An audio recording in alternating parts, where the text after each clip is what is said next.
एक समय की बात है। राजा कृष्णदेव राय विजयनगर में दरबार लगाकर बैठे थे। उसी समय दरबार में एक सुंदर महिला एक बक्सा लेकर आई। उस बक्से में एक मखमली साड़ी थी, जिसे निकालकर वो दरबार में राजा और सभी दरबारियों को दिखाने लगी। साड़ी इतनी सुंदर थी कि जो भी उसे देखता वो हैरान रह जाता। महिला ने राजा से कहा कि वो ऐसी ही सुंदर साड़ी बनाती है। उसके पास कुछ कारीगर हैं जो अपनी गुप्त कलाओं से इस साड़ी की बुनाई करते हैं। उसने राजा से निवेदन किया कि अगर राजा उसे कुछ धन दे तो वो उनके लिए भी ऐसी ही साड़ी बना देगी। राजा कृष्णदेव राय ने महिला की बात मान ली और उसे धन दे दिया। महिला ने साड़ी तैयार करने के लिए 1 साल का समय मांगा। इसके बाद वो महिला साड़ी बुनने वाले अपने कारीगरों के साथ राजा के महल में रहने लगी और साड़ी की बुनाई करने लगी। उस दौरान उस महिला व कारीगरों के खाने पीने से लेकर तमाम खर्चे राजमहल ही उठाता था। इसी तरह 1 साल का समय निकल गया। फिर राजा ने अपने मंत्रियों को उस साड़ी को देखने के लिए उस महिला के पास भेजा। जब मंत्री कारीगर के पास गए तो वो देखकर हैरान रह गए। वहां 2 कारीगर बिना किसी धागे या कपड़े के कुछ बुन रहे थे।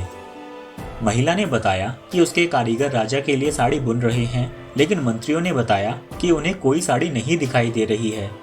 इस पर उस महिला ने कहा कि ये साड़ी सिर्फ वही लोग देख सकते हैं जिसका मन साफ हो और जीवन में उन्होंने कोई पाप न किया हो। महिला की बात सुनकर राजा के मंत्री परेशान हो गए। उन्होंने बहाना बनाते हुए उस महिला से कहा कि उन्होंने वो साड़ी देख ली है और वो वहां से चले गए। राजा के पास वापस आकर उन्होंने कहा कि वो साड़ी बहुत ही सुंदर है। राजा इस बात से काफी खुश हुए। अगले दिन उन्होंने उस महिला को वो साड़ी लेकर दरबार में हाजिर होने का आदेश दिया। वो महिला एक बक्सा लिए हुए अपने कारीगरों के साथ अगले दिन दरबार में आ गई। उसने दरबार में बक्सा खोला और सबको साड़ी दिखाने लगी। दरबार में बैठे सभी लोग बहुत हैरान थे, क्योंकि राजा समेत किसी भी दरबारी को कोई साड़ी नहीं दिखाई दे रही थी। ये देखकर तेनालीराम ने राजा के कान में कहा कि उस महिला ने झूठ बोला है, वो सभी को बेवकूफ बना रही है। इसके बाद तेनालीराम ने उस महिला से कहा कि उन्हें या दरबार में बैठे किसी भी दरबारी को ये साड़ी नहीं दिखाई दे रही है। तेनालीराम की ये बात सुनकर महिला ने कहा कि ये साड़ी सिर्फ उसी को दिखाई देगी जिसका मन साफ होगा और उसने कोई पाप न किया हो। महिला की इस बात को सुनकर तेनालीराम के मन में एक योजना आई। उन्होंने उस महिला से कहा, राजा चाहते हैं कि तुम खुद उस साड़ी को पहनकर दरबार में आओ और सभी को वो साड़ी दिखाओ। तेनालीराम की बात सुनकर वो महिला राजा के सामने माफी मांगने लगी।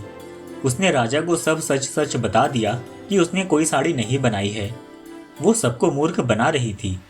महिला की बात सुनकर राजा को बहुत गुस्सा आया। उन्होंने उसे जेल में डालने की सजा सुना दी, लेकिन जब उस महिला ने बहुत ही विनती की तो उन्होंने उसे छोड़ दिया और माफ करके उसे जाने दिया। साथ ही राजा ने तेनालीराम की चतुराई की भी तारीफ की। हमें इस कहानी से ये सीख मिलती है कि अधिक दिनों तक झूठ या धोखे को छिपाया नहीं जा सकता है। एक ना एक दिन सच्चाई सबके सामने आ ही जाती है।